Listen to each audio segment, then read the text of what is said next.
أعوذ بالله من الشيطان الرجيم بسم الله الرحمن الرحيم الحمد لله الذي أنعمنا بنعمة الإيمان والإسلام ونصلي ونسلم على خير الأنام سيدنا محمد وعلى آله وصحبه أجمعين أما بعد رب اشرح لي صدري ويسر لي أمري واحلل عقدة من لساني يفقهوا قولي اللهم يسير ولا تعسر ربي تمم بالخير برحمتك يا أرحم الراحمين.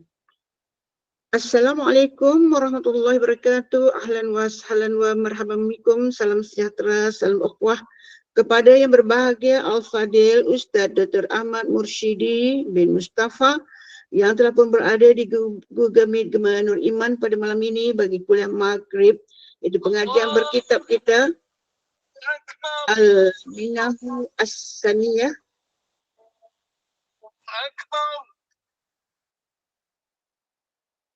dan pada seluruh sahabat pengurusan Gema Nur Iman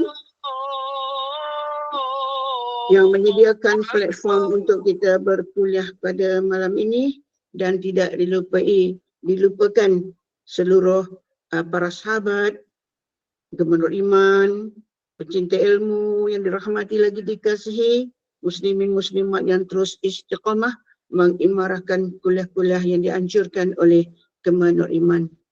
Mudah-mudahan Allah berkati pertemuan kita pada halaqah ilmu pada malam ini.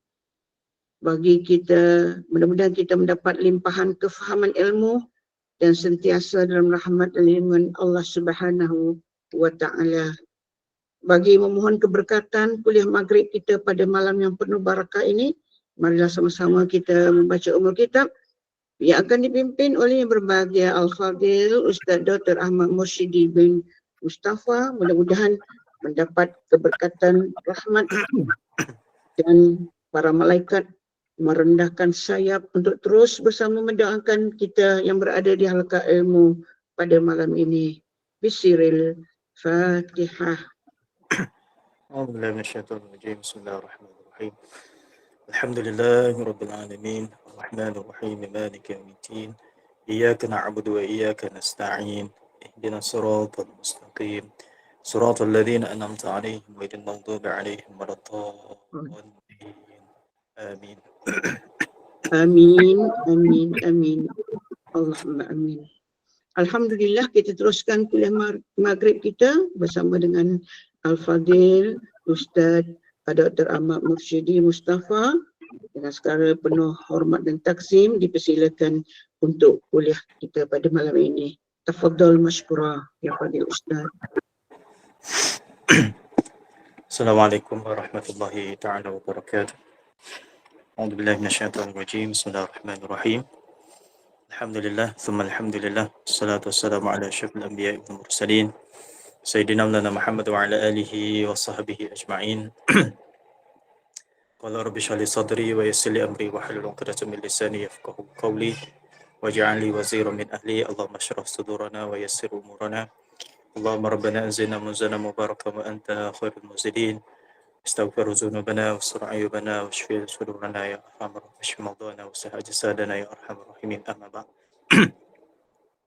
Muslimin muslimat, jemaah yang dirahmati Allah SWT sekian, alhamdulillah kita panjatkan kesyukuran kepada Allah SWT masih lagi dipilih oleh Allah Ta'ala menjadi rakan untuk Taman Syurga. Mudah-mudahan ada keberkatan dan kebaikan keberadaan kita secara khususnya dalam majlis ilmu pada malam ini insyaAllah. Dan insyaAllah malam ini kita sambungan pengajian kitab kita sambungan pada muka surat 81, dan insyaAllah kita masuk pada tajuk perbincangan yang baru, iaitu perbanyakkan istighfar. Muka surat 81. Qala musannif rahimahullahu ta'ala wa nafa'ana bi'ulumihi fi dharain wa akthir min al-istighfari tab'an lil Qur'anil azim. وفي الحديث من رواية البخاري إني لأستغفر الله تعالى وأتوب إليه في اليوم 70 مرة ولمسلم إنه لا يغان على قلبي وإني لأستغفر الله تعالى 100 مرة ولابن حبان إنا كنا نعد لرسول الله صلى الله عليه وسلم في المجلس الواحد ربي اغفر لي وتب علي إنك أنت التواب الرحيم 100 مرة. Kata pengarang kitab, wa akthir minal istighfar, dan perbanyakkan ucapan istighfar kerana mengikut Al-Quranul Azim, kerana mengikut apa yang telah disebut dalam Quranul Azim. Baik, pertamanya sebelum kita masuk apa yang akan disebut oleh pengarang kitab satu persatu dengan kelebihan, fadilat dan keperluan untuk istighfar, rasa perlu kita faham ada dua istilah yang biasa kita guna. Yang pertama, kita menggunakan istilah istighfar, kan? Istighfar. Yang kedua, kita menggunakan istilah taubat. Kadang-kadang ada setengah kalangan kita ni keliru. Apakah yang dimasukkan dengan taubat dan apakah yang dimasukkan dengan istighfar. Maka secara ringkasnya, untuk kita faham, di antara istighfar dengan taubat ini ada kaitan antara satu sama lain. Maksudnya, orang yang beristighfar adalah orang yang bertaubat. Dan orang yang bertaubat, dia akan ada salah satunya, perbuatan dia adalah istighfar. Maka ulama mengatakan istighfar ni adalah ibarat daripada permintaan kepada Allah Ta'ala untuk mendapat keampunan dengan lisan kita. Jadi istighfar ini kita memohon ampun dengan lisan kita, dengan pelbagai lafaz, sama ada lafaznya astagfirullah, astaghfirullahalazim, astaghfirullah wa atubu ilaih dan sebagainya. Itu dipanggil permintaan kita dengan Allah Ta'ala. Apa yang kita minta? Pengampunan. Cara macam mana kita meminta? Itu dengan lisan kita. Dan yang kedua, ada perkataan yang kita panggil sebagai taubat. Taubat ini adalah satu keadaan yang mana iqla'un anidh-dhunub, iaitu kita mencabut dosa-dosa yang ada pada diri kita. Caranya macam mana? Bil qalbi wal jawarih, dengan hati dan juga dengan anggota kita.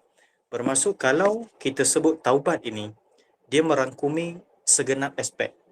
Maksudnya kita cuba meminta pengampunan Allah Ta'ala dengan membuang dosa-dosa pada diri kita.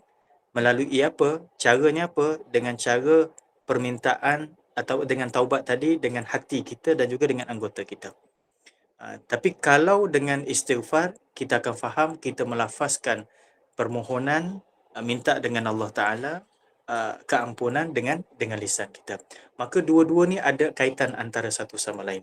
Cuma bila mana kita sebut taubat, mendalamnya permohonan pengampunan kita kepada Allah Subhanahu Wa Ta'ala itu daripada dosa kita, bukan sekadar zahir tetapi daripada sudut batinnya, zahir dan batin. Hati kita bertaubat dan juga daripada sudut anggota kita pun bertaubat. Dan menzahirkan perbuatan taubat kita itu salah satunya adalah daripada istighfar, menzahirkan, kan?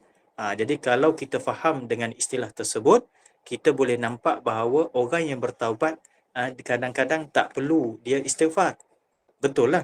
Sebab apa? Sebab daripada sudut hatinya telah ada dengan syarat-syarat ataupun rukun-rukun daripada taubat tersebut, maka itu dikira sebagai orang tersebut dah mohon keampunan daripada Allah Taala. Cuma menzahirkan lagi permintaan, maka disertakan dengan istighfar.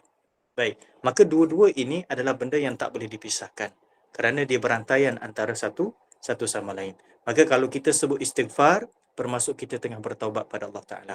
Bila mana kita bertaubat pada Allah Ta'ala, bermaksud kita menzahirkan daripada taubat kita adalah melalui perbuatan kita dengan lisan, iaitu istighfar. Baik, itu istilah yang biasa kita dengar, istighfar dengan juga taubat. Baik. Sekarang pengarang kitab memulakan perbincangan berkaitan dengan istighfar dengan dia kata, perbanyakkan istighfar kerana mengikut apa yang disebut dalam Quranul Azim. Dalam Quranul Karim, apa yang disebut? Antaranya Allah Ta'ala sebut dalam suratul Muzammil. Surah Muzammil ayat yang ke-20, boleh tengok. Ayat yang ke-20 dalam surah Muzammil, Allah Ta'ala sebut, wastaghfirullah innallaha ghafurur rahim. Wastaghfirullah innallaha ghafurur rahim. Dan beristighfarlah kamu pada Allah, dan mintalah keampunan kamu daripada Allah Ta'ala. Kenapa? Innallaha ghafurur rahim, kerana sesungguhnya Allah Ta'ala ini ghafur, maha penerima taubat, rahim dan juga maha penyayang. Itu kerana Allah Ta'ala sendiri suruh kita beristighfar. Dalam surah Ali Imran ayat yang ke-17 Allah Ta'ala pun ada sebut golongan-golongan yang mulia antaranya golongan yang beristighfar. Bila Allah Ta'ala sebut wal mustaghfirina bil ashar, dan mereka itu adalah golongan yang beristighfar pada waktu sahur, iaitu pada waktu sebelum daripada masuk waktunya subuh. Bangunnya adalah salah satunya beristighfar kepada Allah Subhanahu Wa Ta'ala. Sebab itulah kita lazimkan bila mana bangun daripada tidur, zahirkan dengan kita memohon keampunan daripada Allah Ta'ala. Kita buka je mata, terus istighfar. Ini diajar oleh Nabi SAW. Celik je mata, selain daripada kita baca doa bangun tidur. Alhamdulillahilladzi ahyana ba'dama amatana wa ilaihi nusyur. Selangkan di antara benda tersebut dengan, ataupun sertakan benda tersebut dengan istighfar kepada Allah Ta'ala. Sekurang-kurangnya kalau kita bangun sebelum subuh tu, kita dapat kedudukan golongan yang beristighfar pada waktu sahur. Dan ada dalam ayat-ayat yang lain Allah Ta'ala sebut wastaghfirullah dan beristighfarlah kepada Allah Ta'ala, banyak lagi kan. Jadi dalam Quran itu anjuran dan suruhan daripada Allah Ta'ala, antaranya adalah kita beristighfar kepada Allah Ta'ala. Baik. Apa hukum kita istighfar? Maksudnya kedudukan istighfar itu yang kita mohon kepada Allah Ta'ala pengampunan, kedudukannya macam mana? Maka kata ulama, hukum atau kedudukan istighfar sama seumpama kita berdoa. Jadi istighfar, kedudukan ataupun hukumnya sama dengan doa. Daripada sudut mana, sekiranya orang tu berdoa, maka bergantung kepada Allah Ta'ala. Allah Ta'ala nak perkenankan bagi orang yang memohon tersebut, ataupun cara macam mana, itu terserah pada Allah Ta'ala. Maka sama juga dengan orang istighfar. Orang istighfar itu bergantung kepada kehendak Allah Ta'ala. Allah Ta'ala nak mengampunkan ataupun tidak. Tetapi secara adilnya, bila mana seseorang itu melengkapi dengan syarat-syaratnya, maka Allah Ta'ala akan perkenankan. Itu kaedahnya. Sebab apa? Sebab Allah Ta'ala maha adil. Allah Ta'ala tidak akan zalim. Sebagaimana seseorang itu meminta dengan Allah Ta'ala, antaranya daripada sudut doa, dengan cukup syarat, cukup kriteria, sebagaimana yang ditetapkan, maka pada masa tersebut, Rahman dan Rahim Allah Ta'ala akan mengabulkan. Cara Allah Ta'ala kabulkan itu terserah pada Allah SWT. Maka istighfar pun macam itu. Kita cukup dengan syarat, cukup dengan adab dan sebagainya. Requirement untuk kita istighfar tersebut dah lengkap. Maka Allah Ta'ala maha adil dan maha pemurah Allah Ta'ala. Maka Allah Ta'ala akan menerima taubat hambanya. Maka pada dua-dua kedudukan ini, iaitu doa dan istighfar, mesti diletakkan husnuzan pada Allah Ta'ala. Kita berdoa, sangka baik pada Allah Ta'ala. Allah Ta'ala itu maha mendengar doa kita. Dalam hati kita, ya Allah, aku tahu engkau maha mendengar dan aku sangka baik pada kamu. Kalau ini adalah baik untuk aku daripada sudut agama dan juga kehidupan dunia aku, maka aku sangka baik kamu akan perkenankan, ya Allah. Maka sama juga istighfar kepada Allah Ta'ala. Dalam kita pohon pada Allah SWT tersebut, adanya sangka baik kita pada Allah Ta'ala. Ya Allah, aku sangka baik dengan permohonan yang aku minta kepada kamu, kamu akan ampunkan dosaku. Maka dua-dua benda ni, iaitu doa dengan istighfar, mesti ada dalam hati kita adalah sangka baik pada Allah Subhanahu wa Ta'ala. Baik. Nampak tak apa yang kita bahas daripada sudut difahamkan kedudukan istighfar, taubat dan juga hukum bagi istighfar itu sendiri. Baik. Terus, wa fil hadis fi riwayat Bukhari. Tersebut pada suatu hadis riwayat Imam Al-Bukhari dengan maksudnya sesungguhnya aku beristighfar kepada Allah Ta'ala dan bertaubat kepadanya setiap hari 70 kali. Ini yang Nabi SAW bagi tahulah. Aku istighfar dan aku taubat. Nampak tak? Kenapa diasingkan dan tidak disertakan sekali atau cukup dengan satu saja? Ini kita boleh lihat bahawa kedudukan istighfar dengan taubat tidak boleh dipisahkan dan dia mempunyai kedudukan yang tersendiri walaupun dia adalah benda yang terzahir daripada taubat itu adalah istighfar. Dan mungkin di sini juga nak menunjukkan kepada takkid, menguatkan bahawa Nabi betul-betul memohon keampunan dan betul-betul bertaubat kepada Allah Subhanahu Wa Taala pada tiap-tiap hari 70 kali. Mengajak kepada kita bukan sekadar kita ni istighfar sekadar lafaz. Astaghfirullahalazim. Tetapi istighfar itu adalah daripada buahnya taubat kepada Allah SWT. Hati kita itu lahir dengan cara menzahirkan Allah Ta'ala kepada Allah Ta'ala. Betul-betul kita menarik dosa-dosa kita dan buang dosa yang mana pernah kita lakukan. Nampak tak istilah yang Nabi SAW guna? Aku beristighfar kepada Allah Ta'ala dan aku bertaubat kepada dia. Bukan sekadar menghitung tasbih, sama ada tasbih digital ataupun tasbih yang yang biasa kita yang 100 tu, duduk istighfar astagfirullahalazim, astagfirullah. Okey, dah cukup dah 70. Ataupun dah cukup dah 1. Bukan sekadar melafazkan istighfar, tetapi istighfar itu adalah daripada buah taubat kita, zahir dan batin. Baik. Wali Muslim dan juga daripada riwayat Imam Muslim, dengan maksudnya, dan sesungguhnya hati aku diselubungi suatu perasaan dan sesungguhnya aku beristighfar kepada Allah Ta'ala sebanyak 100 kali. Ini nak tunjukkan bahawa Nabi itu beristighfar dengan sama ada kadarnya 70 ataupun kadarnya 100. Jadi ini bilangan-bilangan yang bukan menjadi satu kewajipan, yang kita tak boleh lebih daripada 100 ataupun wajibnya hanya 70 atau 100 saja, tak ada. Istighfar itu Nabi nak bagi satu irsyad, kata ulama. Irsyad ni adalah panduan. Maksudnya kena ada satu disiplin dalam kita memohon ampun kepada Allah Ta'ala. Istighfar tersebut sama ada dengan bilangan ini ataupun bilangan ini. Kalau lebih, silakan, tidak ada masalah. Antaranya sandaran daripada hadis ayat Quran yang Allah Ta'ala sebut, wazkurullaha dzikran katsiran. Sebutlah ataupun ingatlah kepada Allah Ta'ala dengan sebutan yang banyak. Maka ulama mengatakan antara daripada zikir atau menyebut Allah Ta'ala itu adalah melalui kita istighfar. Kenapa? Bila mana kita istighfar, kita memohon keampunan kepada siapa? Kepada Allah. Bermaksud kita ingat Allah dan kita zikir kepada Allah Ta'ala. Bermaksud tidak ada tahdid, satu batasan khusus. Okay, kena istighfar ni hanya dapat 100 saja, tak boleh lebih. Tak ada. Itu dipanggil sebagai irsyad. Tunjuknya Nabi SAW dalam bentuk satu guideline kepada kita. Jadi kalau orang kata tak boleh istighfar 100 je sebab Nabi. Takkan kita lebih baik daripada Nabi? Bukan, kena faham dia punya kaedah dia. Samalah dengan kita kan. Kita suruh anak belajar tinggi-tinggi. Mak belajar sampai SPM. Adakah anak kita boleh hanya perlu SPM je lah sebab mak ayah pun SPM saja. Maaf, itu contoh saja. Ataupun mak ayah sampai degree. Belajar betul-betul. Belajar bersungguh-sungguh. Kita pun belajar. Kita nak sampai kepada degree je. Tak boleh sambung master, tak boleh sambung PhD. Sebab apa? Mak sampai degree saja. Contoh kan. Bermaksud mak kita sebagai mak ya, kita bagi guideline. Sekurang-kurangnya dapat benda ni. Kalau lebih, silakan, tidak ada masalah. Nabi bagi panduan. Kalau setakat ni, sekurang-kurangnya kena ada. Tapi lebih, silakan. Di atas keperluan dan juga kehendak kita. Baik. Pada riwayat Ibn Hibban pula, sesungguhnya kami menghitung ucapan istighfar bagi Rasulullah SAW dalam satu majlis sebanyak 100 kali. Apa lafaz dia? Rabbighfirli wa tub alayya innaka antat tawwabur rahim. Jadi antara daripada yang Nabi ucapkan selepas daripada mana-mana majlis, Nabi akan beristighfar, Rabbighfirli wa tub alayya innaka antat tawwabur rahim. Rabbighfirli, wahai Tuhanku, ampunkanlah aku, ampunkan dosaku.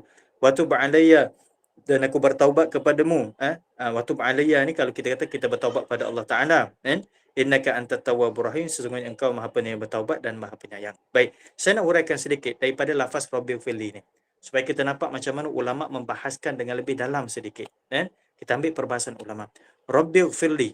Rabbighfirli, Tuhanku, ighfirli, ampunkan dosaku.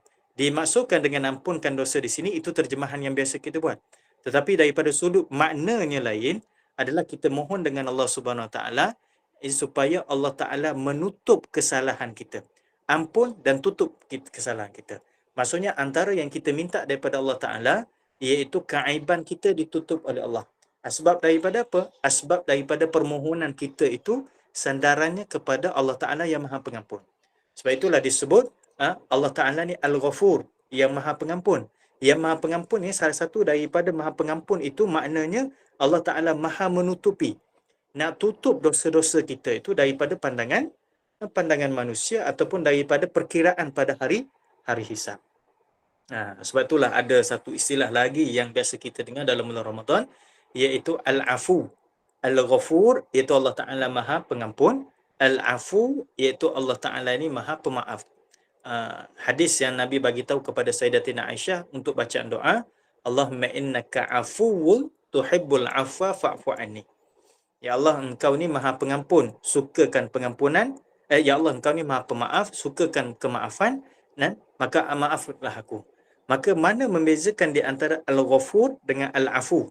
Rabbighfirli itu sandarannya kepada Al-Ghafur. Fa'fu anni sandarannya kepada Al-Afu. Semua kedua-duanya nama Allah SWT. Maka di situ ada beza. Yang daripada asasnya seumpama sama. yang maha mengampun, yang maha pemaaf. Ulama mengatakan Al-Ghafur ini sesuai yang kita sebutkan tadi, bahawa Al-Ghafur Allah Ta'ala ni maha pengampun daripada sudut Allah Ta'ala menutup keaiban-keaiban dan kesalahan-kesalahan kita sehingga tidak dikira benda tu. Dah tutup dah habis lah. Seumpama tutup kes. Kita tutup file. Tapi kalau buka file tu ada tak? Ada. Cuma kita tutup je. Kan? Gambarannya seumpama macam tu. Tapi Al-Afu iaitu memberi kemaafan. Kalau sekiranya di akhirat nanti Allah Ta'ala maaf seumpama benda tersebut dah disapu, dah di-delete dah. Kalau takdir dibuka buku catatan kesalahan-kesalahan yang pernah dibuat atas muka bumi atas dasar permohonan kita kepada Allah Ta'ala, dan yang Allah Ta'ala itu Al-Afu, memberi kemaafan, maka benda tersebut dah tak ada langsung dah. Bukan sekadar kita kata dalam fail itu ditutup atau dipotong macam tu. Tak ada. Itu Al-Ghafur. Daripada sudut Al-Ighfirli, Rabbighfirli. Tapi daripada sudut Al-Afu adalah dihapuskan secara total. Itu perbahasan di sisi para ulama. Jadi samalah. Kedua-duanya kita berharap kepada Allah Ta'ala untuk mendapatkan keampunan dan juga kemaafan. Sama juga. Jangan kita kata, kalau macam tu kita guna Al-Afu saja. Tak, dua-dua penting. Sebab apa? Sebab dia dua-dua nama Allah Ta'ala. Maka Nabi SAW, bila mana habis saja majlis, antara yang sahabat Nabi SAW tengok, Nabi akan beristighfar sebanyak 100 kali. Rabbighfirli wa tub alayya. Ya Allah, ampunkanlah dosaku dan tutuplah keaiban aku. Wa tub alayya, di sini kata ulama, wa tub alayya, dan berilah taufik kepadaku untuk bertaubat. Ya Allah, ampunkanlah dosaku dan berilah taufik kepada wa tub alayya. Maksud ya Allah, berilah taufik, kekuatan kepadaku untuk bertaubat. Kenapa? Innaka antat tawwabur rahim. Sebab apa aku mohon tadi ya Allah? Aku minta pengampunan dan aku minta taufik untuk bertaubat kerana tempat yang memohon adalah Engkau. Kenapa? Kerana Engkau lah At-Tawwab yang maha menerima taubat. Ya, Ar-Rahim dan maha penyayang. Jadi itu antara daripada maksud Rabbighfirli wa tub alayya innaka antat tawwabur rahim. Jadi antara majlis yang mungkin kadang-kadang boleh buat lah kan. Lepas daripada habis majlis, kita istighfar sebanyak 100 kali sebelum daripada habis semuanya. Sebelum berserai, okey, habis semua. Rabbighfirli wa tub alayya innaka antat tawwabur rahim. Rabbighfirli wa tub alayya innaka antat tawwabur rahim. Nak lagukan ke nak buat macam mana silakan. Yang penting itu antara yang dibawa oleh baginda Nabi SAW. Boleh cubalah. Kalau tak pun kita buat sendiri. Ini termasuk daripada lafaz istighfar. Bukan tertentu lafaz istighfar dengan lafaz astagfirullah sahaja. Ataupun astaghfirullahalazim sahaja. Tak. Permohonan Rabbighfirli wa tub alayya innaka antat tawwabur rahim, walaupun nampak macam doa, itu sebenarnya dalam kandungan istighfar. Baik. وفي وصية سيد أبي حسن الشاذلي رحمه الله تعالى عليك بالاستغفار وإن لم يكن هناك ذنب واعتبر باستغفار المعصوم الأكبر صلى الله عليه وسلم بعد البشارة واليقين بمغفرة ما تقدم من ذنبه وما تأخر. Dalam wasiat Sayyidi Abi Hasan Asy-Syazuli rahimahullahu ta'ala, dia berkata, lazim ke atasmu. Maksud kalau lazim ni kita istilahkan wajib pun boleh, ataupun sepatutnya pun boleh. Lazim. Maksudnya nak tak nak kena buat lah. Lazim ke atasmu dengan ucapan istighfar sekalipun di sana tiada satu dosa pun. Maksudnya kalau kita kata kita tak ada buat dosa pun rasa hari ni, kena istighfar juga. Kan?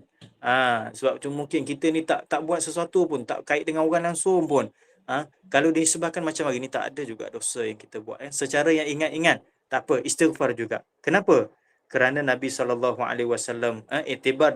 kerana ambil iktibar daripada istighfar Nabi SAW selepas mendapat berita gembira dan mendapat keyakinan tentang keampunan dosanya terdahulu dan kemudian. Maksudnya Nabi SAW sekalipun dia adalah al-ma'sum, yang mana tidak akan ada dosa dulu, kini dan selamanya, dosa tersebut tidak akan dikenakan pada Nabi SAW, tetapi Nabi masih lagi istighfar. Kenapa? Kerana salah satu mengangkat kedudukan kita, martabat di sisi Allah Ta'ala adalah melalui istighfar. Maksudnya, bukan sekadar kita faham bahawa istighfar ni tunggu ada dosa je. Tak.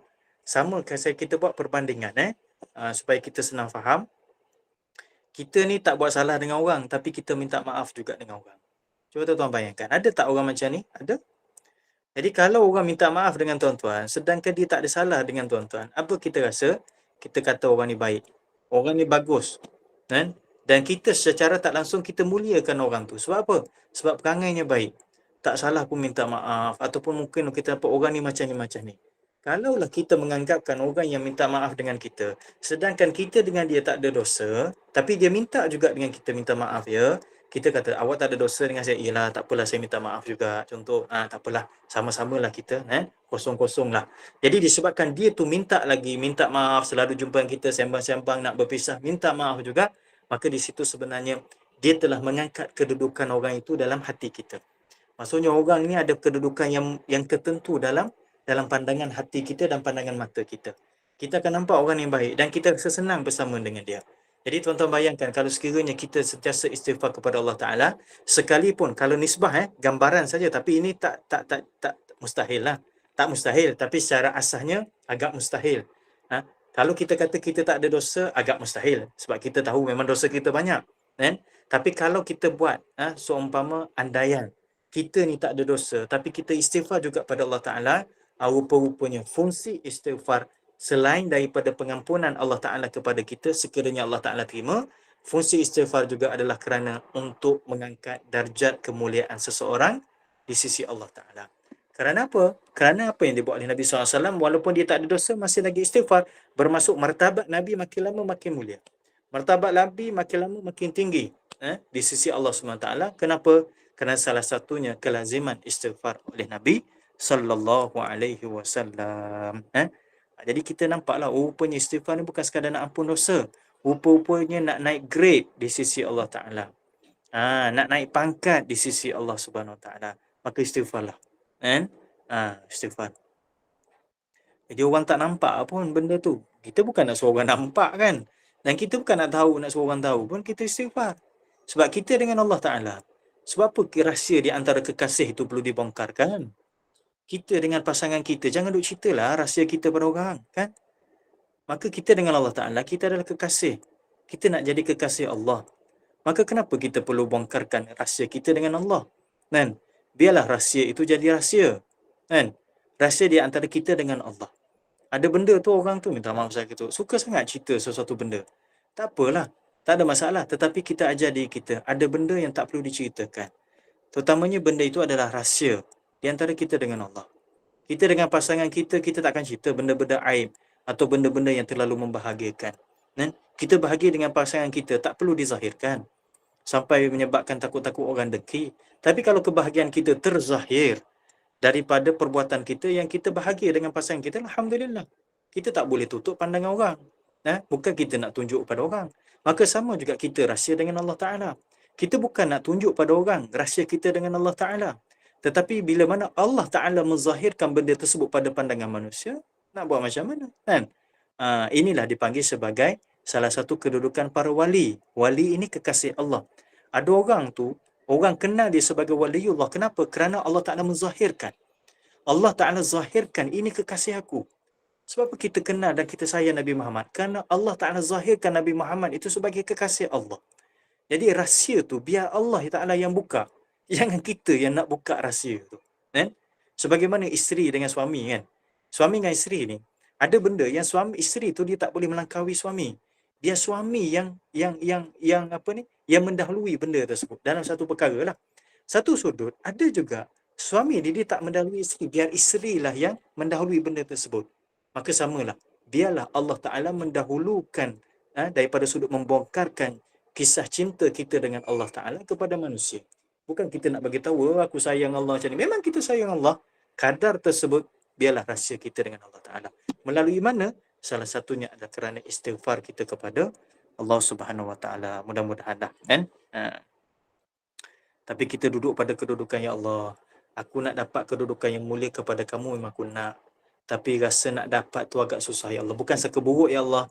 Tapi disebabkan dosa aku banyak sangat. Kita duduk kat situ. Istighfar kita duduk pada step yang pertama, ya Allah. Aku minta ampun, ya Allah. Kau nak angkat kedudukan aku, itu kehendak kamu, ya Allah. Tapi istighfar aku adalah yang selayaknya nisbah diri aku yang pendosa ini adalah istighfar aku bertujuan untuk minta ampun kepadamu. Baik. وينبغي كثرة الاستغفار عند أول الليل وآخره لحديث ابن ماجه ما من حافظين يرفعان إلى الله تعالى في يوم صحيفة فيرى في أول الصحيفة وفي آخرها استغفارا illa qala Allah Ta'ala qad ghafartu li'abdi ma baina tarafai as-sahifah fatuba liman wajada fi sahifatihi istighfaran kathira. Dah bila mana disebut kelebihan dan keperluan kita istighfar dan fungsi bagi istighfar tersebut, maka dia nak ajar pula kepada kita. Kan? Bila waktu yang perlu kita istighfar, maka kata beliau, dan sayugia, maksudnya sepatutnya lah. Sayugia ni maksud sepatutnya. Dan sayugia diperbanyakkan istighfar ketika awal malam dan akhir malam. Kan? Oh, awal malam dengan akhir malam. Bila awal malam? Sekarang nak awal malam ni. Kan masuk maghrib tu awal malam kan. Akhir malam bila? Waktu sahur lah. Waktu sahur kan sebelum daripada waktu subuh. Seumpama macam itulah. Waktu sepertiga malam.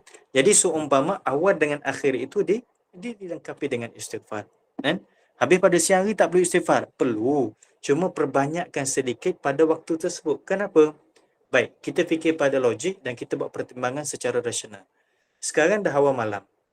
Secara asasnya manusia itu dah habis dah waktu bekerja, ataupun dia walaupun dia tak habis waktu bekerja, kebanyakan urusannya dengan manusia biasanya dah habis dah atau dikurangkan. Sebab malam ni orang dah buat urusan dia masing-masing, balik ke rumah nak rehat dan sebagainya.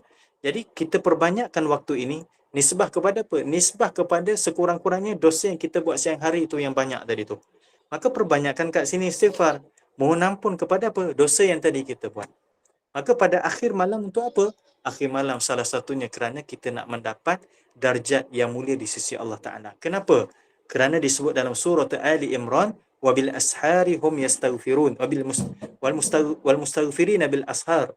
Dan golongan-golongan yang beristighfar itu adalah pada waktu sahur. Pada waktu sahur itu merupakan salah satu daripada waktu yang mengangkat darjat kita di sisi Allah Ta'ala. Jadi kalaulah saya buat satu perumpamaan mungkin, kalau orang yang bekerja akhir tahun ni dia akan ada penilaian dia. Kita nak nilai prestasi kerja yang dia buat dalam satu tahun. Jadi prestasi yang dibuat tersebut dia ada markah.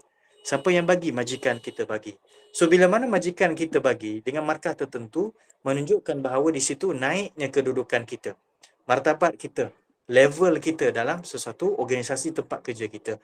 Maka di hujung daripada waktu sahur itu ataupun hujung malam itu adalah waktu penilaian kita, penilaian Allah Ta'ala terhadap kita.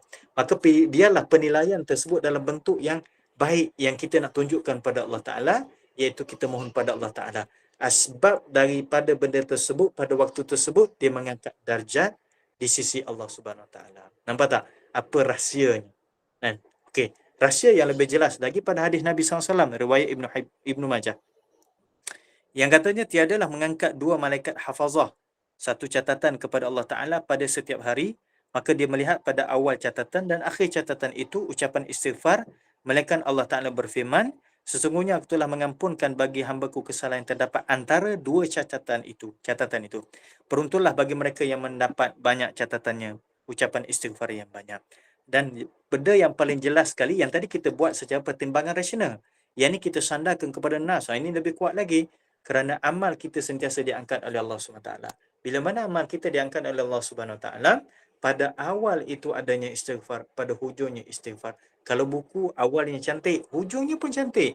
Tengah-tengah tu mungkin ada wasak-wasak sikit. Tapi kerana awalnya cantik, akhirnya cantik, maka Allah SWT kata, aku ampunkan di antara dua catatan tersebut. Di antara awal siang dengan awal malam dan akhir malam itu aku ampunkan semuanya. Sebab kenapa? Kerana permulaan dan perakhirannya cantik.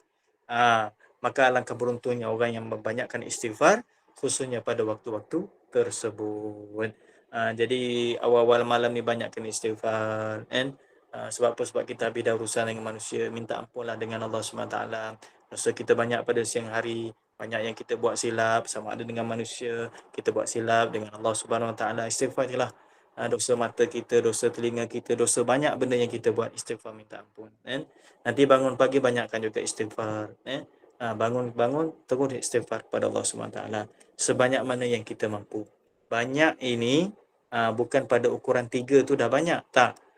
Sebagaimana orang tu makan nasi banyak, ini banyak nasi, sikitnya makan nasi, tapi nisbah dia banyak. Ada orang tu satu pinggan penuh, banyak nasi, tapi tak. Bagi orang yang makan 2 pinggan, dia kata kalau 1 pinggan sikit je kan. Kalau orang yang makan 2 pinggan nampak macam banyak. Cuba tanya, ini contoh, Ini contoh orang yang buat apa dia? Mukbang apa tu. Lagi banyak dia makan. Contoh. Bermaksud yang 2-3 pinggan tu biasa. Yang ni lagi banyak. Nisbah banyak bagi orang itu adalah tak sama. So banyak itu adalah benda yang mungkin kita boleh katakan subjektif. Benda yang tidak boleh ada ukuran khusus. Sebagaimana kita perlu kepada makanan yang banyak, kerana apa? Kerana kita punya tong kita banyak perlu diisi. Perut kita ni banyak space dia. Maka banyaklah kita makan. Tapi kalau kita ni, kita punya space untuk isi makanan tu tak besar, kita cukup kadar zakat tu, maka banyak tu lah. Maka kalau kita merasakan dengan dosa kita banyak, keperluan untuk minta pengampunan pada Allah Ta'ala, maka banyaklah istighfar kepada Allah SWT. Baik, itu waktu dia. Wa inda tawaqqufir rizqi. Li hadis Ibn Hibban, man lazima al-istighfar ja'alallahu lahu min kulli dhiqin makhraja wa min kulli hammin faraja wa razaqahu min haitsu la yahtasib. Dan perbanyakkan istighfar ketika tersekat rezeki, kerana sebuah hadis riwayat Ibn Hibban, sesiapa yang melazimi istighfar pasti Allah Ta'ala menjadikan baginya daripada setiap kesempitan jalan keluar, daripada setiap duka cita jalan kelepasan, dan merezekikannya sekira-kira dia tidak menyangka-nyangka. Ketika mana kita duduk dalam keadaan rasa sempit rezeki, maka istighfar. Jangan nampak dalam kepala kita rezeki itu adalah harta sahaja. Pujuk hati kita, set minda kita. Rezeki aku bukan duit dalam bank banyak, bukan duit cash aku banyak, bukan harta aku banyak semata-mata. Jangan nampak itu saja. Kita cuba pujuk hati kita. Sebab apa? Hati kita banyak ke arah sana. Sebut saja rezeki nampak harta. Sebut saja rezeki nampak macam keluasan, kenikmatan dalam bentuk material. Luaskan bentuk rezeki macam mana? Salah satunya kita itu kurang rezeki untuk dapat kesempatan baca Quran. Kurang rezeki kita untuk dapat melakukan zikir-zikir pada Allah Ta'ala dengan jumlah yang mungkin agak banyak sedikit. Kurang rezeki daripada sudut mana? Tak ada rezeki untuk belajar hari ni. Sibuk sangat. Biasanya adalah ruang kadang-kadang dengar, paling kurang dengan YouTube dapatlah ilmu sikit. Ini tak ada langsung. Tak sempat langsung. Mungkin kerana sibuk. Sibuk itu adalah dalam bentuk asbab yang Allah Ta'ala nak suruh kita berfikir saja. Rezeki kita macam mana? Ya Allah, tak ada rezeki. Sebab apa? Balik rumah rasa hati rasa tak tenang. Rasa macam nak bergaduh dengan pasangan. Rasa ada benda tak puas hati. Dengan tak kurangnya sedikit bahagia. Pandang rezeki daripada sudut itu. Maksud kata, apa saja yang berlaku dalam kehidupan kita seharian, semasa, sekarang ataupun yang akan datang, yang kita peroleh daripada Allah, itu adalah rezeki. Sama ada dalam bentuk rezeki itu boleh dinikmati pada zahir anggota kita, ataupun rezeki itu dinikmati dengan secara batin. Dan rasa hati tenang, Allah dapat bagi rezeki. Hati rasa sempit, maka itu salah satu daripada tak dapat rezeki, ketenangan. Kebaikan-kebaikan yang boleh kita manfaatkan itu adalah rezeki. Tapi kalau tidak ada kebaikan, seumpama rezeki itu tidak sampai pada kita. Jadi apa yang tuan-tuan rasa yang bukan dalam mendamaikan kehidupan kita, bermaksud kita itu kurang dapat rezeki daripada Allah Ta'ala, daripada sudut kedamaian hati, ketenangan pada masa tersebut. Maka caranya macam mana? Istighfar. Balik rumah rasa serabut je, istighfar. Tempat kerja ada masalah, istighfar. Bermaksud Allah Ta'ala tak bagi rezeki kepada kita untuk ketenangan di tempat tersebut. Buat kerja asyik tak jadi saja, istighfar. Bermaksud tak ada rezeki untuk buat kerja tu jadi. Jadi itu dimasukkan bila mana kesempitan dalam rezeki. Maka Nabi SAW sebut dalam hadis Ibn Hibban, sesiapa yang melazimi istighfar, maka Allah Ta'ala jadikan baginya setiap kesempitan jalan keluar. Rasa sempit itu jalan keluar. Sempit itu macam mana? Sempit itu bukan kerana sempit secara zahir.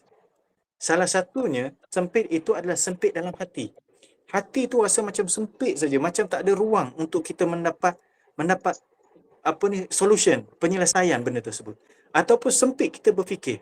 Macam tak ada benda, tak ada luas sangat. Kita nak berfikir, nak selesaikan masalah. Masalah duduk depan ni. Macam mana nak selesai ni? Tak keluar. Itu sempit. Ataupun hati tu rasa macam mana kita boleh rasakan sempit benda tersebut? Caranya macam mana? Istighfar. Maka Allah Ta'ala akan keluarkan jalan penyelesaian dia. Mungkin hati kita makin lama makin rasa tenang, maka Allah Ta'ala buka jalan. Pemikiran kita makin lama makin dapat dia punya point dia, maka Allah Ta'ala akan selesaikan benda tersebut. Hasil daripada mana? Istighfar. Kalau kerja banyak sangat, yang ni tak buat, yang ni tak sempat, yang ni macam istighfar. kita kadang-kadang lupa nak istighfar. Kenapa? Sebab kita terlalu sibuk. Kan? Maka kita tulislah perkataan istighfar. Astaghfirullah. Tulis tempat apa? Tempat yang biasa kita tengok lah. Kalau kita kerja tu, mungkin kita biasa depan meja kita ke, ataupun ada orang kerja dalam bentuk partition tu, tampalkan benda tersebut. Bukan sekadar tampal kerja, ini kena settle, ini kena settle. Listnya kena buat. Letak tu, cantik-cantik, buat ukiran, biar kita sentiasa tengok, Astaghfirullahalazim. Sekurang-kurangnya bila mana kita tengok, kita teringat. Cuba tengok wallpaper kita punya telefon kita. Saya tak salah ini sekadar kita melontarkan benda untuk kita sama-sama berfikir. Adakah wallpaper tersebut mengingatkan kita kepada Allah SWT? Ataupun sekadar mengingatkan kepada ahli keluarga, mengingat ke pasangan kita kerana wallpaper kita dalam bentuk gambar-gambar ahli keluarga kita? Saya tak sebut salah jangan cepat mentafsirkan dia. Ada sifat sabar dulu kat situ. Cuma kita timbulkan persoalan. Apa ruang yang kita cuba cari supaya kita sentiasa ingat pada Allah SWT? Habis takkanlah kita tak nak letak benda tersebut, kita tak ingat kepada keluarga. Cuba tanya dalam diri masing-masing, adakah dalam sehari ni kita lupa pada ahli keluarga kita?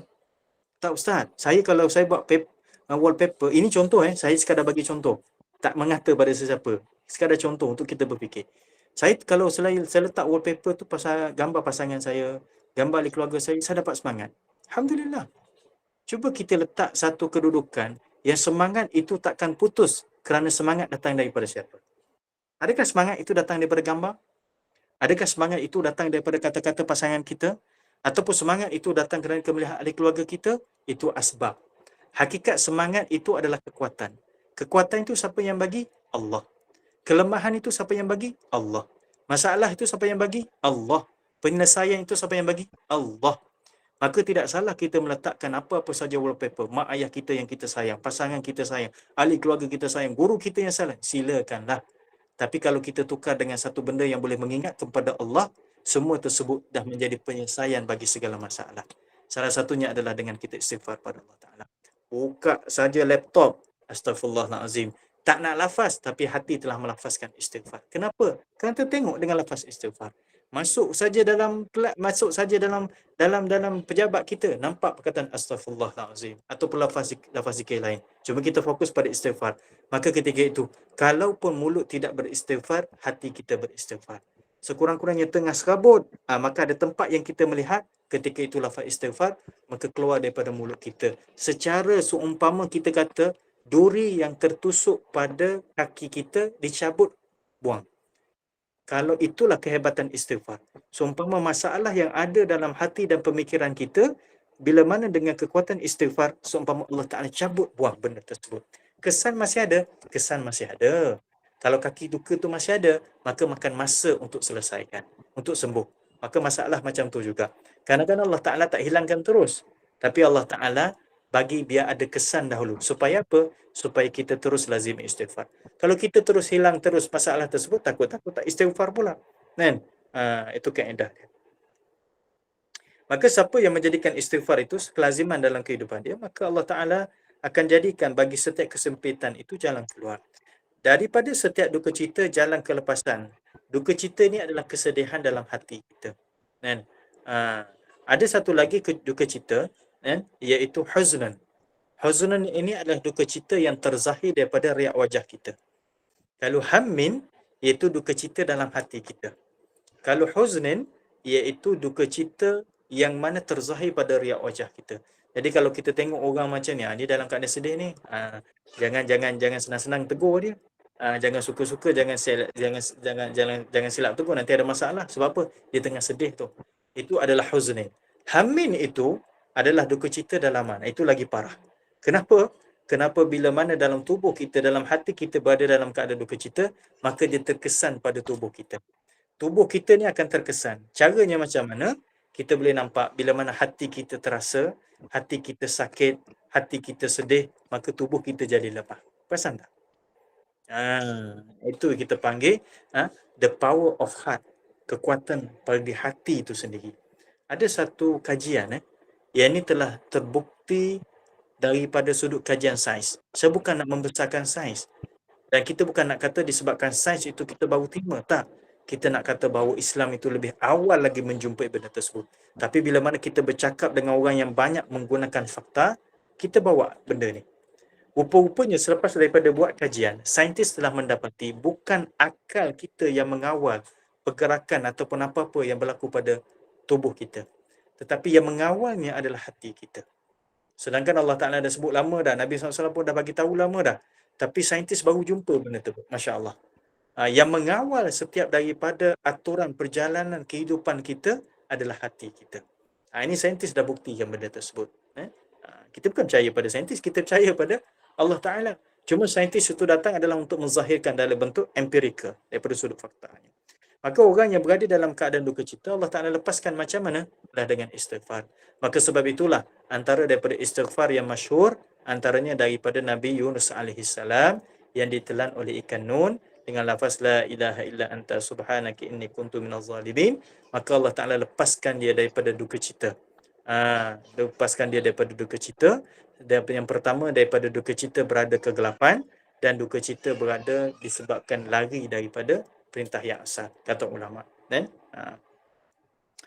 wa razaqahu min haitsu la yahtasib, dan Allah Taala akan merezekikan sekira-kira dia tidak menyangka. Rezeki kita Allah Taala permudahkan, Allah Taala murahkan asal daripada salah satunya asbab daripada istighfar. Kalau kita rasa sempit sangat rezeki, banyakkan istighfar. Sebab tu orang yang Allahumma salli ala Muhammad, orang yang miskin, tapi kadang-kadang dia boleh redha dan dia rasa tidak terbeban dengan kemiskinan dia. Salah satunya kerana Allah Ta'ala lapangkan rezeki dia. Lapangkan rezeki dia macam mana? Bukan berlebihan mungkin. Cukup-cukup je. Dan itu dah memadai bagi dirinya. Ada orang yang tak nak lebih pun. Nak takat tu je. Kan? Saya bagi contoh kan. Cuba tengok nisbah umur kita masing-masing yang meningkat ini. Adakah kita masih lagi nak lebih daripada satu benda yang kita buat, yang kita rasa macam muda-muda dulu? Kan? Atau masa kita remaja dulu? Ada benda yang kita nak dulu kan. Banyak kita nak benda ni. Tapi sekarang kenapa kita tak nak? Kita cukup benda ni je. Kan?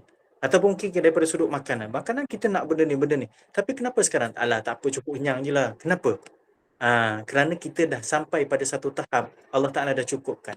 Bermaksud rezeki kita itu, Allah Ta'ala bagi takat tu, yang asbab daripada rezeki Allah Ta'ala yang meletakkan dalam kita redha. Maka rezeki itu menjadi cukup. Kan? Yang tak ada cukup bila mana Allah Ta'ala tak rezekikan rasa cukup. Orang miskin, sebenarnya hakikat miskin yang sebenar, orang yang, minta maaf saya sebut, orang yang banyak harta tetapi rasa tak cukup. Kenapa? Kerana Allah Ta'ala tak rezekikan rasa kecukupan. Dah banyak dah. Tak cukup lagi. Bukan salah mencari, tapi rasa tak cukup tu merupakan salah satu daripada kesempitan rezeki. Kan? Tapi kalau dia rasa cukup, tapi dia mencari lagi, tapi bukan nisbah untuk diri dia pun, mungkin, maka silakan, tak ada masalah. Mencari itu tak salah, tapi merasa kecukupan itu salah satu daripada rezeki. Tapi kalau rasa sempit, kaedah itu kembali pada Allah Ta'ala dengan istighfar. Allah rasa macam tak cukup je gaji, cuba istighfar banyak-banyak. Last kita kata, akhir-akhir contoh orang makan gaji, last akhir bulan, cukup-cukup je lah. Cukup-cukup akhir bulan je, habis tu, masuk gaji baru. Bermaksud kecukupan yang Allah Ta'ala bagi. Itu rezeki. Kan? Jadi kalau orang yang rasa sempit, banyakkan istighfar. Kan? Kalau orang tu rasa macam susah nak bangun tahajud, istighfar. Kenapa? Supaya dapat rezeki. Allah Ta'ala bagi rezeki bangun malam. Orang yang tak dapat pergi sembahyang jemaah, tak dapat berjemaah, istighfar. Nanti Allah Ta'ala buka lah rezeki untuk berjemaah. Tu. Maksud, bila mana kita sebut benda, kita kaitkan dengan rezeki. Rezeki ketenangan, rezeki pasangan, rezeki anak, rezeki. Nisbah untuk kita. Kan? Barulah kita luas memandang bahawa rezeki Allah Ta'ala ni maha luas. Baik. Okey, sikit lagi. Wa 'inda wuqu'i dhanbi lima rawa al-hakim fi sahihihi ma min muslimin ya'malu dhanban illa waqafa al-malikul muwakkal بإحصاء ذنوبه 3 ساعات فإن استغفر الله تعالى في شيء من تلك الساعات لم يوقعه عليه ولم يعذب عليه يوم القيامة. Dan perbanyakkan istighfar ketika melakukan dosa, kerana hadis yang diriwayatkan oleh Al-Hakim dalam sahihnya, tiadalah seorang muslim yang melakukan dosa melainkan malaikat yang diwakilkan untuk mencatat dosa-dosa berhenti selama 3 saat. Maka jika beristighfar kepada Allah Ta'ala dalam tempoh 3 saat itu, malaikat itu tidak mencatatnya ke atasnya dan tidak diazab pada hari kiamat. So, umpama Rahman dan Rahim Allah Ta'ala terzahirkan sini. Rahman Allah Ta'ala kepada kita umat Nabi Muhammad, kesalahan yang kita buat tidak langsung dicatat, tetapi diberi tangguh dalam beberapa penangguhan. Ada yang mengatakan dalam ini adalah 3 saat. Ada lagi yang mengatakan sampai 6 saat ataupun dengan 5 saat. Istilah saat itu kita tak tahu pada hakikatnya macam mana. Adakah saat itu kiraannya 1, 2, 3? Wallahu alam. Hakikatnya Allah SWT yang tahu. Cuma kita boleh mengatakan bahawa Allah Ta'ala bagi tangguh kepada malaikat untuk mencatat kesalahan yang kita buat. Kenapa? Kerana rahmat Allah Ta'ala. Supaya apa? Supaya di situ kita sedar dan kita berharap apa yang kita buat tadi, kita patah balik minta ampun pada Allah Ta'ala. Jadi sekiranya sempat bertaubat, maka selepas daripada itu tidak akan dicatat. Kenapa? Kerana telah diampunkan kesalahan dan dosanya. Kan? Sebab tu lah. Saya ingat guru kami ada pernah berpesan, setiap kali bercakap, setiap 5-6 saat istighfar. Macam saya ni banyak dosa ni, sebab banyak cakap ni, boleh jadi sepatutnya berhenti kejap, astagfirullahaladzim, sambung balik. Tak keluar daripada mulut pun tak apa, perlahan istighfar. Sebab apa? Takut-takut ada dosa, kan? Sebab tu dalam percakapan ada dosa, dalam perbuatan ada dosa, dalam tingkah laku kita ada dosa. Tapi dosa itu Allah Ta'ala tak terus suruh malaikat tulis, melainkan pada masa tersebut ada penangguhan menunjukkan rahmat Allah Ta'ala supaya kita itu kembali pada Allah Ta'ala secepat mungkin. Sebab kita ni bukan maksum. Maksum hanya Nabi, hanya Nabi dan Rasul. Mereka itu terselamat daripada dosa. Tetapi kita ini kalau sampai satu peringkat yang baik, maka dia adalah mahfuz. Bukan maksum, tapi mahfuz. Apa mahfuz? Terjaga. Sekiranya buat kesalahan, maka dia terus istighfar. Maksud dia sedar dia buat silap, terus mohon ampun kepada Allah Subhanahu Wa Taala. InsyaAllah kita sambungkan datang. Wa inda khitami jamil amal. Secara kesimpulan, apa yang kita dapat malam ini daripada apa yang ditulis oleh pengarang kita, banyakkan istighfar dalam kehidupan kita seharian. Jadikan istighfar itu salah satu daripada makanan kita. Bila mana kita dah biasa makan dengan makanan istighfar, kita up sikit lagi. Jadikan istighfar itu sebagai suplemen, sebagai makanan tambahan. Kenapa?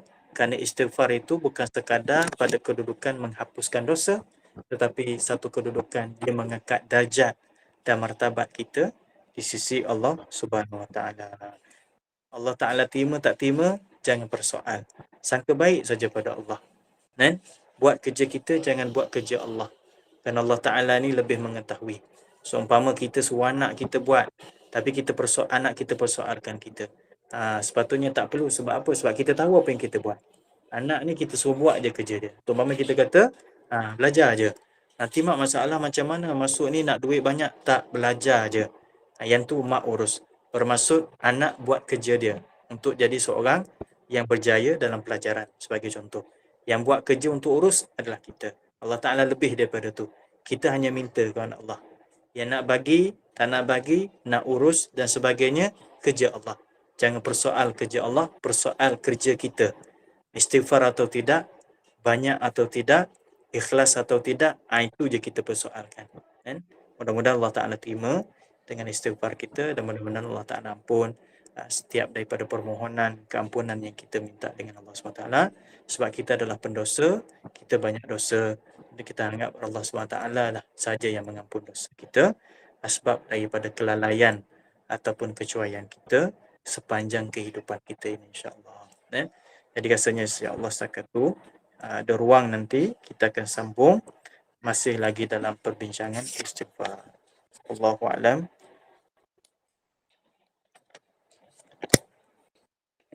Baik Ustaz, kita nak buka soalan kepada jemaah hari ini. Ada dalam 5 minit.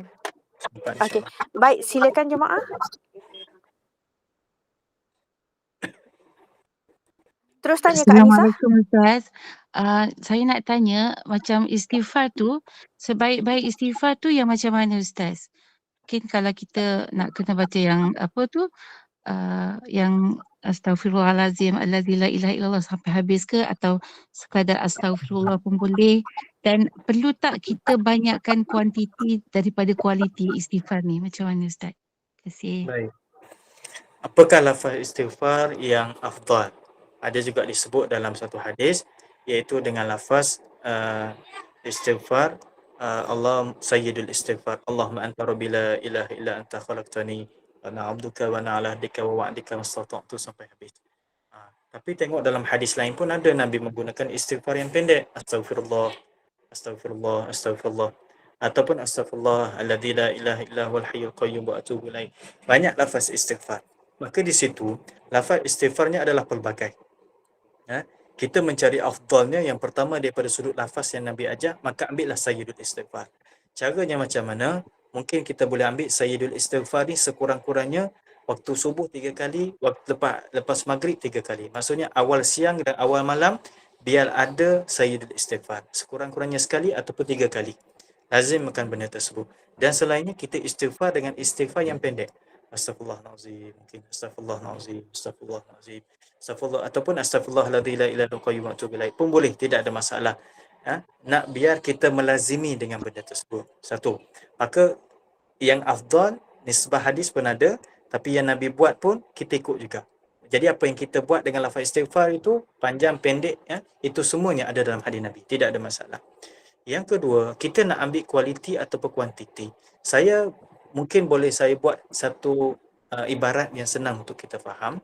Seorang atlet, dia tak akan ada satu kualiti melainkan dia melalui kuantiti. Seorang atlet yang hebat, dia tidak akan dapat ada satu kualiti sebagai atlet yang hebat melainkan dia melalui kuantiti dalam sudut latihan dia. Maka untuk kita mendapat kualitinya, salah satunya berdasarkan kepada kuantiti. Jangan kita persoalkan nanti tak ada ikhlas pula. Ikhlas itu mungkin akan datang asbab daripada kuantiti yang kita buat. Walaupun mungkin istighfarnya 100 kali setiap hari, mungkin 200 kali lepas-lepas daripada solat, tapi tak rasa apa, teruskan. Sampai masa Allah Ta'ala akan bagi kenikmatan, dan sampai masa Allah Ta'ala akan meletakkan rasa ikhlas. Bila itu kerja Allah. Mungkin kita istighfar bertahun-tahun, baru sampai masa Allah Ta'ala nak letakkan rasa istighfar itu adalah nikmat dalam hidup kita. Hari-hari duk istighfar, tak rasa apa? Tak apa, teruskan. Itulah gelagat bagi seorang atlet. Dia buat je benda tersebut, tapi dia tak rasa apa. Tapi sampai masa, kualitinya adalah hebat. Sebab tu orang tanya kepada siapa? Usain Bolt apa dia? Pelari tu yang paling laju tu. Dia kata aku nak dapat dalam 9 saat, aku berusaha lebih daripada ataupun hampir 9 tahun. Maksudnya nak dapat 9 saat dalam larian tersebut, usahanya adalah 9 tahun. Lebih kurang maksud dia.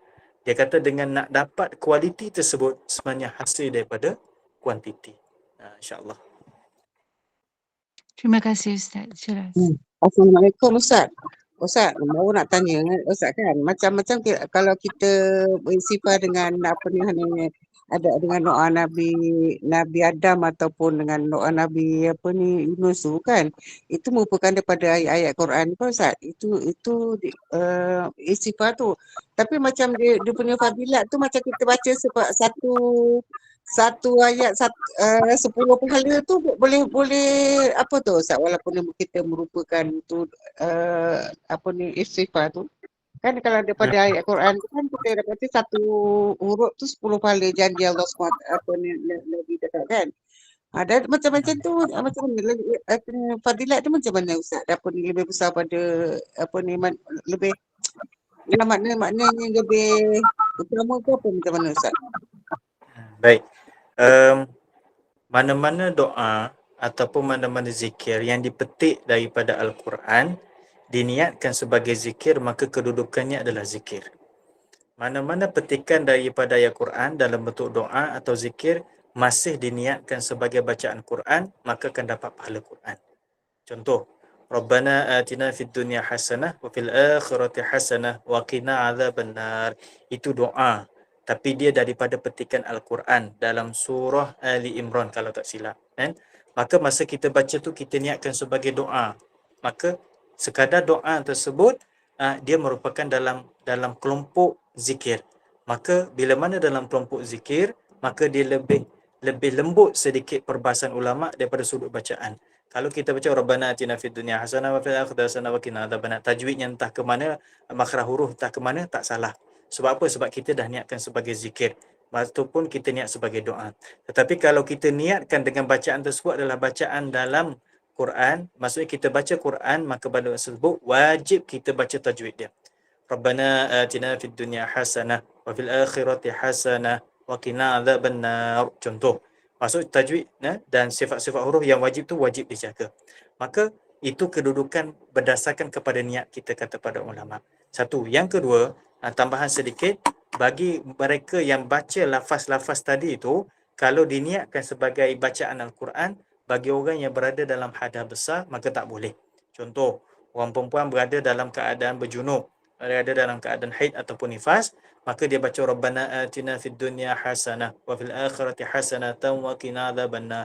Niat itu baca ayat Quran, kata ulama tak boleh. Tapi kalau diniatkan sebagai zikir, maka tidak ada masalah. Maka sekarang kita istighfar dengan istighfar yang disebut dalam Quran tersebut. Antaranya la ilaha illa anta subhanaka inni kuntu minadh dhalimin. Kita niatkan istighfar, maka kita dapat pahala istighfar dan pahala berzikir tersebut. Kata kalau kita niat dengan bacaan Quran, maka kita akan dapat pahala bacaan Quran. Itu bergantung pada kedudukan niat kita. Tapi kalau dah gantung kepada niat itu bacaan Quran, kena jaga. Kan? Daripada sudut cara baca tadilah sebagai baca Quran. Wallahualam. Jadi Ustaz, kalau macam kata kita doa, kita niatkan apa ni, zikir lah Ustaz kan. Maknanya kalau macam mufrad tu lebih kurang tak apalah kita baca itu Ustaz. Maksudnya Tak lah apa. tu kan macam huruf Tak ada. mufrad dia tu tak apa kalau kita berzikir Ustaz. Tak ada masalah sebab untuk zikir kata ulama dia tidak sampai kepada penjagaan makhraj dan tajwid sebagaimana bacaan Quran, tetapi sebaiknya jagalah. Sama contoh macam ni. Kita berzikir lepas daripada solat. Contoh subhanallah subhanallah subhanallah. Ada orang tu dia kata tak mana boleh berhenti macam tu. Kalau nak sambung mesti sambunglah betul-betul dengan satu nafas. Subhanallah subhanallah subhanallah subhanallah. Alhamdulillah. Itu daripada sudut zikir ni tak perlu kan. Sebab kita zikir sebagaimana biasa. Tidak ada masalah. Cuma jangan mencacatkan sampai cacat maksud dia. Itu tak boleh. Kan? Okey Ustaz, terima kasih Ustaz. Baik, ada lagi soalan daripada jemaah sebelum kita tutup kuliah? Assalamualaikum Ustaz. Salam. Tadi Ustaz ada cakap istighfar sebagai makanan dan istighfar sebagai makanan tambahan. Boleh Ustaz bagi contoh tak? Kita makan nasi itu sebab kita lapar. So kita makanlah nasi atau kita makan apa-apa saja makanan. Satu. Tapi lepas daripada makan nasi itu kita nak tambah supaya lebih sedap. Kita makanlah buah-buahan dan sebagainya. Kalau kita tak makan buah-buahan mungkin tak ada apa pun. Tapi daripada sudut khasiat tu kita istilahkan seumpama lebih baik lagi. Jadi kita ibaratkan istighfar seumpama macam tu. Istighfar tu kita jadi makanan kita. Kenapa? Sebab keperluan kita. Kita makan sebab kita lapar. Jadi istighfar tu jadi makanan kita. Kenapa? Sebab kita pendosa. Tetapi dalam masa yang sama, kita istighfar itu juga kita jadikan dia sebagai suplemen, sebagai makanan tambahan. Untuk apa? Di atas fungsi istighfar yang kedua adalah mengangkat darjat dan kedudukan kita di sisi Allah Ta'ala. Sebuah analogi seumpama macam itulah supaya kita nampak di mana keperluan kita daripada sudut fungsi istighfar yang sebenar adalah menghapus dosa kerana keperluan kita kerana kita pendosa, dan juga dalam masa yang sama kita jadikan suplemen supaya dia mengangkat darjat kita di sisi Allah Ta'ala. Allah Ta'ala. Kiranya dua dalam satu lah ya Ustaz. Ya. Terima kasih Ustaz. Baik, sebelum saya tutup kuliah malam ni, saya ingin ada sebuah pemberitahuan. Duka cita dimaklumkan bahawa arwah adik Ustaz Ahmad Syafi'i bin Johan, iaitu Ahmad Syukri bin Johan, telah pulang ke rahmatullah pada pukul 6 petang tadi di Hospital Kajang. Salam takziah buat keluarga semua dan semoga rohnya dicucuri rahmat. Baik Ustaz, saya mohon untuk kita tutup dulu kuliah kita untuk minggu ini. InsyaAllah. Boleh Ustaz? Baik. Alhamdulillah, usai pengajian tasawuf kita dengan kelancaran dan diharapkan agar kita semua Allah kurniakan kefahaman, lalu kita semua dapat beramal dengan ilmu yang kita perolehi pada malam ni. Jazakallahu khairan katsira buat Al-Fadil Ustaz Ahmad Mushidin bin Mustafa atas curahan ilmu dan pencerahan buat keluarga besar Gemenur Iman. Hanya Allah yang selayaknya membalasnya. Jazakumullahu khairan katsira juga buat para hadirin dan juga para penginfak istiqamah yang dirahmati Allah, juga yang terpilih, para ahli takbir urus Gemenur Iman. Semoga Allah gantikan segala pengorbanan dan semangat kalian dalam jalan dakwah ini dengan limpahan nikmat. Diharapkan kita semua Allah pilih lagi untuk menyemarahkan kuliah subuh pada 6.45 pagi nanti bersama Al-Fadil Ustaz Ilin Aminin bin Muhammad Saleh dengan bacaan surah Yasin, doa dan pengajian terjemahan Hikam Jawi. Saya Adi Irma binti Sukir, juga pihak pengurusan Gemenur Iman, mohon ampun maaf atas silap dan kelemahan kami dalam mengecaran kuliah malam ini. Sebelum kita akhiri keberadaan kita di taman-taman syurga ini, saya mohon pimpinan bacaan tasbih kafarah dan suratul As dan daripada Al-Fadil Ustaz sehingga kita bertemu lagi. Akhir kalam, wabillahi taufiq wal hidayah. Assalamualaikum warahmatullahi wabarakatuh. Silakan Al-Fadil Ustaz. سبحانك اللهم وبحمدك نشهد أن لا إله إلا أنت أستغفرك وأتوب إليك. بسم الله الرحمن الرحيم. والعصر إن الإنسان لفي خسر إلا الذين آمنوا وعملوا الصالحات وتواصوا بالحق وتواصوا بالصبر. بسم الله الرحمن الرحيم. الحمد لله والسلام على شفيع الأنبياء والمرسلين وعلى آله وصحبه أجمعين. اللهم اغفر لنا ذنوبنا واستر عيوبنا واشف مرضانا وصح جسادنا. اللهم اغفر له وارحمه وعافه واعف عنه يا أرحم الراحمين. اللهم أكرمنا يا أرحم الراحمين. ربنا آتنا في الدنيا حسنة وفي الآخرة حسنة وقنا عذاب النار. وصلى الله على سيدنا محمد وعلى آله وصحبه وسلم. الحمد لله رب العالمين. السلام عليكم ورحمة الله وبركاته.